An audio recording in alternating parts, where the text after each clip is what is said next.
How's everybody doing tonight on a um Wednesday? So today's just mostly news. Nothing much happened. I think the um um Chicago played. Had to watch Cleveland. I watched it for a little bit. It was kind of boring, but surprisingly Chicago with the win. Anyways, let's get it going. So real quick, think what do I have for the national? Let's see here. Baseball, I don't think we have anything. Um, Basketball, I think the only chicken nugget I have is that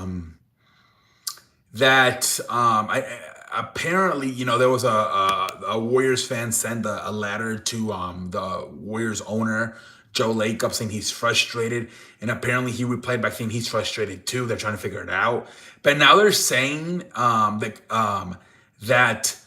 the Warriors only want players that are gonna be able to match and fit in with Steph Curry, and that's why they've been struggling lately because they're passing on a lot of players that don't think they would match up with Steph Curry's game. This is how the Patriots dynasty went to the shithole when Belichick only wanted to coach some certain players and he passed on a lot of players. So I think the Warriors right now, I think they're at the point where it's almost like Steph Curry's fantastic, right? But man, I don't know. Sometimes I feel like they're kind of stuck with Steph Curry until like he retires because I don't know if all they want is players that match with Steph Curry. It's going to be very tough to get young players because young players don't know how to play like team basketball. The Warriors were playing with Klay Thompson back in the day. I don't know, man. I think it's kind of stupid, but apparently that's the thing going on that the Warriors are passing on a lot of players because they feel that if they don't match well with Steph Curry, they just don't want them at all. Where like back in the day, I mean, they went out and got Kevin Durant, right? They didn't know how that was going to work. They took a swing at it and they hit a home run. But now apparently they're like, if we don't feel like it matches well with Steph Curry, we're not going to get this guy. I don't know, kind of a pendejo move. But that franchise, I don't think it's run quite as good as it was a few years ago when Bob Myers was the general manager. I think now, sadly, obviously, I think it's Dunleavy. It's not as good, probably. Who knows? But anyways, that's apparently why the people believe the Warriors are not doing that good anymore because they're skipping a lot of players that they don't believe will match well with Steph Curry's game. Let's see here. What else do we want to talk about? I think wrestling. There's not much either with wrestling. I think they so I guess it was like an anonymous source with the WWE said that even though a lot of people are saying that Triple H was like smiling and was laughing backstage when the fans started booing, and then even when he was out ringside, he was laughing. Apparently he was surprised at first that fans were doing that. He just won't admit it. I don't know, man. I think something else came out. I think Vince Russo, who I think used to be a writer for the WWE back in the day, he said something about how Triple H didn't make Karrion Kross a star because he was afraid that Karrion Kross was going to be a more successful, like a more famous star than Triple H. But I don't know, man, because Triple H, like he like for me, like he's a top heel in history, right? But if you're just talking about like the top overall, I don't think he's on the list. And I think he would be smart enough to know that. I don't know. I mean, there are some people that do put him in like in top 5, but most people like they don't, right? It's like most people put like fucking Hogan, Shawn Michaels, The Rock, Stone Cold, Ric Flair, John Cena, Undertaker. You don't see a lot of, you see some, but for the most part, you do not see a lot of top 5 Triple H lists. I always thought when you want to put Triple H in a top 5, top 10 list, I think you have to talk about a heel. Then now you're talking because you're talking about the top heel in the Attitude Era. So then you're talking.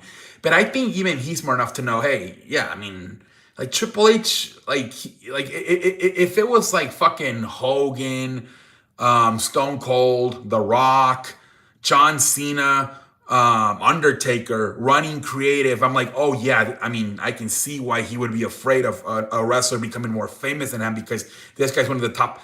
I think we all know Triple H, fantastic heel, babyface, whatever. But I think most of us know he's not a top 5 wrestler, and I think he knows it too. Like, at least I think he knows that most people don't think he's a top 5 wrestler. So I don't know. I don't know if that matches what Vince Russo said about Karrion Kross. Who knows, man? Also, I think they announced that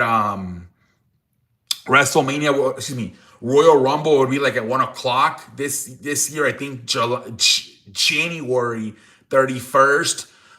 They were trying to figure out what time to do it exactly, because it's going to be in Saudi Arabia. But apparently they came up with the 1 o'clock start. So we will have a Royal Rumble, I believe, is it Saturday, Sunday, one of those days at 1 o'clock. Interesting. I'm assuming there's no football that day. I know Nick Khan is always trying to run away from sports because he wants the ratings to be as high as possible. So, well, not run away, but like, you know what I mean. So I would assume it's probably that weekend when I think it's usually the sandwich, right? Between the conference championship and the Super Bowl. It's usually when they do it. So I think the Super Bowl's February 9th.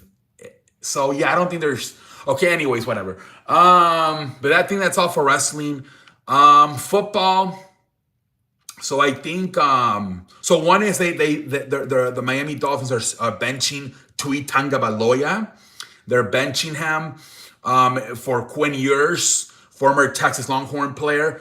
The Texas Longhorn quarterbacks have not been that good in the NFL. Both Vince Young and Colt McCoy really struggle in the NFL.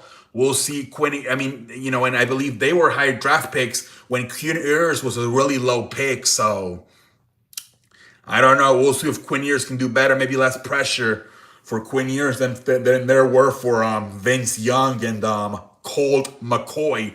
We'll see what happens, man. But Quinn Ewers to get the start this Sunday for Miami. What else happened? So they were talking about quarterbacks. How outside of Fernando Mendoza, a lot of quarterbacks are preferring to stay in college. I think Oregon's, USC, and Vanderbilt quarterbacks are all planning to stay in college for one more year at least because of the NIL money. And they're saying that there's a lot of NFL teams that want a quarterback this year. And they're saying that outside of Fernando Mendoza, there's not going to be a lot out there. So they're saying that is the NIL gonna like now start effing up the NFL, because teams, that needed a quarterback right away. There's about 5 quarterbacks every year. Pick one. Now there might not be as many because these kids are willing to stay 3 to 5 years in college, with that NIL money. And so they're saying that rebuilds are not going to be as fast anymore. Like you saw the last few years with like Chicago with Caleb Williams, Washington with Jaden Daniels, Houston with CJ Stroud. You might not see it as fast anymore because these players are not coming out of the draft as fast as they were, in the past. So something to be on the lookout for. But apparently, outside of Fernando Mendoza, a lot of these top quarterback prospects are staying. Arch Manning is also staying in college. A lot of them are. So a lot of people expected all these quarterbacks to be available. And as far as the top prospect, the only one that might be available is Fernando Mendoza. So we'll see how that happens. Now in basketball, some people have said this might be good. In basketball, they said they only cut 1 year and they come out and they're not ready. So in basketball, it might be good for these kids to stay maybe at least a few more years. But for football, yeah, it might take a little bit longer now. The Saints, right? They're probably trying to do that, what Chicago and Washington and Houston, right? But they're probably not going to be able to do it now. There's not going to be enough quarterbacks. But anyways, something to keep an eye on in the future. Anyways, what else? Travis Kelce, they were talking about today on the Heights podcast about the Patrick Mahomes situation. And they said that he said hopefully the Chiefs get Patrick Mahomes back as fast as they can.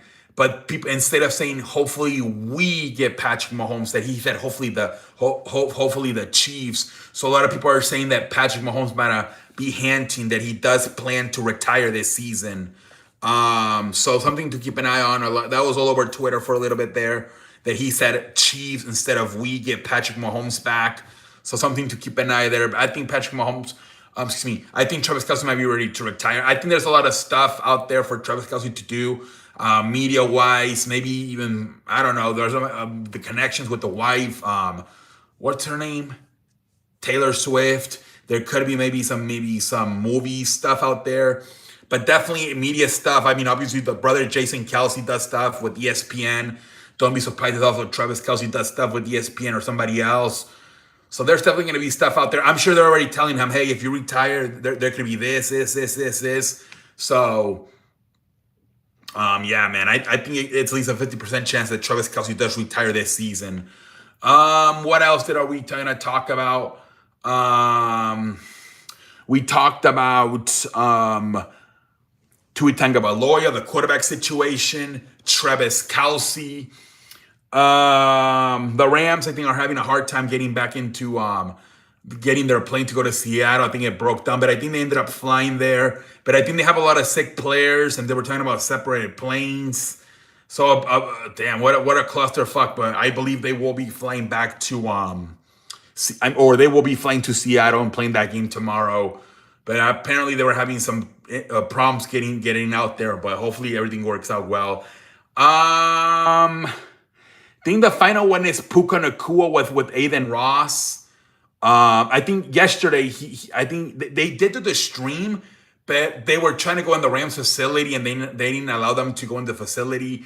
But anyways, Puka Nacua told them that he thinks referees are trying to be on TV, and that's why they make sometimes some crazy calls to get attention from fans and stuff. He's like, they're human beings too. They want their family and friends to say, oh my God, I saw you on TV. I don't know. So that's what Puka Nacua was saying. At least he didn't say that the things were fixed, right? Because I know the NFL has been having a lot of problems. Well, but all these sports leagues have been having a lot of problems with players betting, right? So at least he didn't say he thought they were fixed. I think the NFL rather have this just saying that, oh, they just want to be on TV and feel popular. Who knows, man? But that was interesting. He said that on the Aiden Ross stream.